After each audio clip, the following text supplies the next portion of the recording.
রাজ্যে এলেন বিজেপির সর্বভারতীয় সভাপতি নীতিন নবীন। প্রার্থী নিয়ে বিক্ষোভের মধ্যেই রাজ্য সফরে এসেছেন তিনি। দুদিনের রাজ্য সফর রয়েছে তার। নিউ টাউনের হোটেলে বিজেপির কোর কমিটির সঙ্গে বৈঠক রয়েছে নীতিন নবীনের। আমাদের আজকের বৈঠক তো ভাষণের বৈঠক নয়, ভাষণকে রেশন দিয়ে আমরা এই অনুপ্রবেশ এবং পশ্চিমবঙ্গকে পশ্চিমবঙ্গ রাখবার জন্য যে দৃঢ় প্রতিজ্ঞাবদ্ধ হবার জন্যই এই বৈঠক।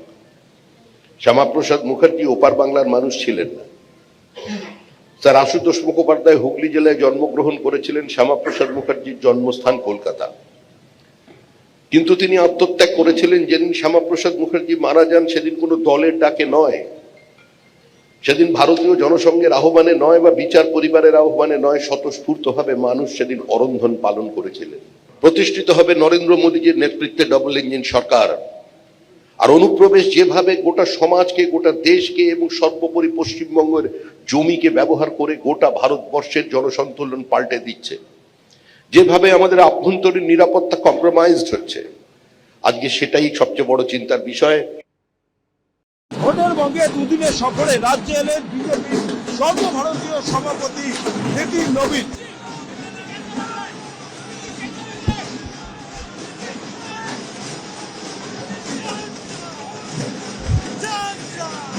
চলতি বছরের শুরুতে বিজেপির সর্বভারতীয় সভাপতি হিসাবে নিযুক্ত হচ্ছেন নীতিন নবীন। আর এই হোটেলবঙ্গে আজকে তিনি রাজ্যে এলেন। আজকে সকাল 9:45-এ কলকাতা বিমানবন্দরে নামলেন বিজেপির সর্বভারতীয় সভাপতি নীতিন নবীন, এবং আজকে থেকেই দুদিনের জন্য দলের নেতা কর্মীদের সঙ্গে স্ট্র্যাটেজি বৈঠক করবেন তিনি।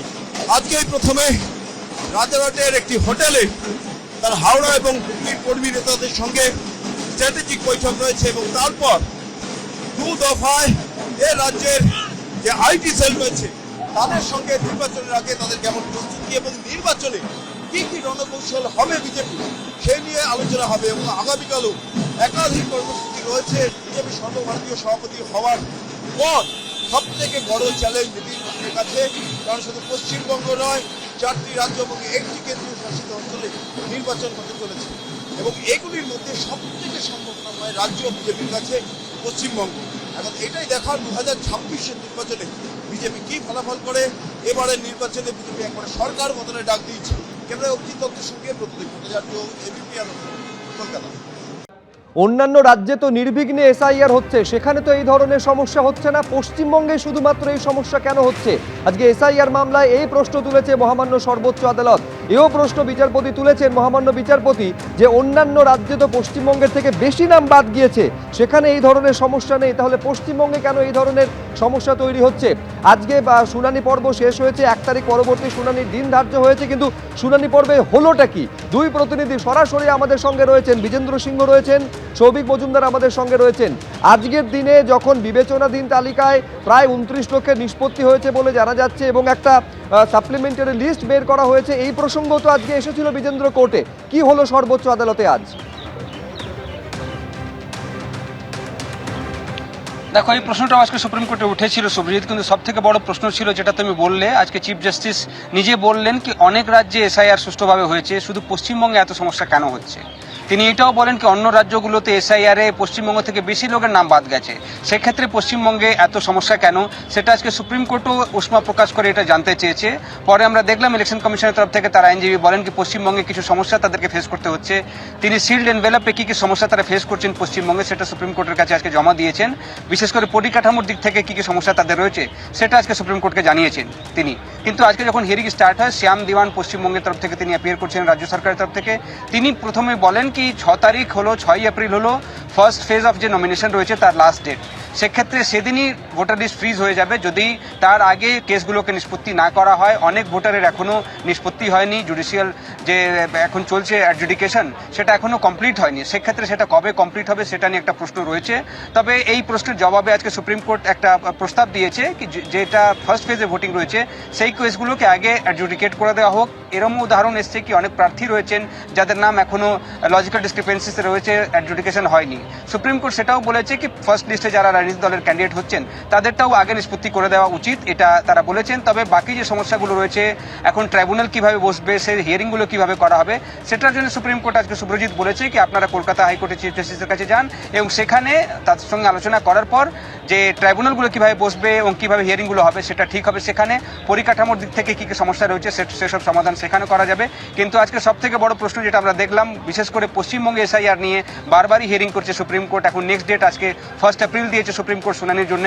কিন্তু আজকে প্রশ্ন নিজেই চিফ জাস্টিসই করলেন কি পশ্চিমবঙ্গের ক্ষেত্রে এত সমস্যা কেন হচ্ছে, বাকি রাজ্যে তো সুষ্ঠুভাবে এসআইআর হয়ে গেল, পশ্চিমবঙ্গের ক্ষেত্রে তো যত ভোট নাম বাদ গেছে তার থেকে বেশি অন্য রাজ্যের নাম বাদ গেছে, সেক্ষেত্রে পশ্চিমবঙ্গে এই সমস্যা কেন ফেস করতে হচ্ছে সেটা আজকে রেখেছিলেন প্রশ্ন চিফ জাস্টিস। তার জবাবে আমরা দেখলাম ইলেকশন কমিশন জানিয়েছে সুপ্রিম কোর্টকে কি পশ্চিমবঙ্গে কিছু তারা ইনফ্রাস্ট্রাকচারাল ইস্যু রয়েছে, কিছু একেবারে পশ্চিমবঙ্গের সমস্যার কথা আজকে নির্বাচন কমিশনের তরফেও জানানো হয়েছে। বিজেন্দ্র, তুমি আমাদের সঙ্গে থাকো। আইনজীবী বিকাশ রঞ্জন ভট্টাচার্য কি বলছেন একবার দেখে নিই। নমিনেশন ফাইলিংয়ের ডেটের আগে লিস্ট সম্পূর্ণ করতে হবে। বিচারপতিরা তার সঙ্গে সহমত হয়েছেন এবং হাইকোর্টের জজেদের সঙ্গে সাহায্য করে এটা শেষ করো।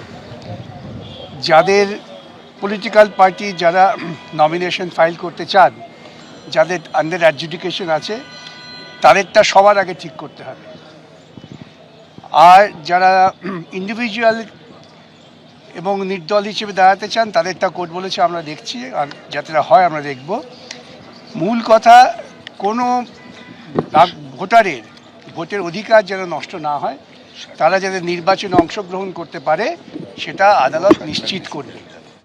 পশ্চিমবঙ্গে যে সমস্যা হচ্ছে সৌভিক, এটা একেবারে সুপ্রিম কোর্টে দাঁড়িয়ে একাধিকবার একেবারে কমিশনের তরফেও বলা হয়েছে এবং একটা মুখবন্ধ খামে রিপোর্ট পর্যন্ত জমা দেওয়া হয়েছে। ফলে কি ধরনের সমস্যার মধ্যে তাদের পড়তে হয়েছে, সমাধান কিভাবে হবে, কি হলো এই নিয়ে আজকে সওয়াল জবাবে সর্বোচ্চ আদালতে? দেখো, মূল যেটা প্রশ্ন ছিল আজকের এই শুনানিতে, যে এই যে গতকাল সাপ্লিমেন্টারি লিস্ট বেরিয়েছে সেখানে কত সংখ্যক ভোটারের নাম বাদ গিয়েছে বা কত সংখ্যক ভোটারের নাম সংযোজিত হয়েছে বা এই তালিকায় আর কি কি রয়েছে সেইটা স্পষ্ট করাই কিন্তু আজকে শুনানির একটা অন্যতম উদ্দেশ্য ছিল। এবং সেখানে কল্যাণ বন্দ্যোপাধ্যায় তিনি এই যে গতকাল সাপ্লিমেন্টারি লিস্ট বেরিয়েছে তার একটা সফট কপি পর্যন্ত চেয়েছিলেন, কিন্তু সেই সফট কপি নির্বাচন কমিশনের তরফ থেকে এখনও দেওয়া হয়নি। ফলে তুমি বুঝতে পারছো যে গতকালের যে তালিকা ছিল সেই তালিকা নিয়ে সুপ্রিম কোর্টের আজকে শুনানির পরেও কিন্তু একটা ধোঁয়াশা আছে। এবং তারপরেও তোমাকে বলবো যে 6ই এপ্রিলের মধ্যে প্রাথমিকভাবে সুপ্রিম কোর্টের যে পর্যবেক্ষণ সেটা হলো এই এসআইআরের যে প্রাথমিক কাজটা রয়েছে সেই কাজটা সম্পূর্ণ করতে হবে এবং তার মধ্যে যে বিচারকরা রয়েছেন তারা সমস্তভাবে কাজ করছেন এবং নির্বাচন কমিশনদেরকেও সেই বিচারকদের সঙ্গে সহযোগিতা করতে হবে। এই মর্মেই আজকের বিচার প্রক্রিয়া শেষ হয়েছে। 1 এপ্রিল আবারও শুনানি হবে এবং সেই সময় বাকি বিষয়টা স্পষ্ট হবে। সুব্রজিৎ, ধন্যবাদ সৌভিক। ফলে এই প্রশ্ন আজকে সর্বোচ্চ আদালতের তরফেও তোলা হয়েছে এবং কমিশনও এই প্রশ্ন করেছে যে অন্যান্য রাজ্যে এসআইআর নির্বিঘ্নে হয়েছে, পশ্চিমবঙ্গে এত সমস্যা হচ্ছে কেন? মহামান্য বিচারপতি একথাও বলছেন যে এই এসআইআর নিয়ে তো পশ্চিমবঙ্গের থেকে বেশি নাম অন্য রাজ্যে বাদ গিয়েছে, সেখানে তো এই সমস্যা হয়নি, এত সমস্যা শুধু পশ্চিমবঙ্গে কেন হচ্ছে? এবিপি আনন্দ, এগিয়ে থাকে, এগিয়ে রাখে।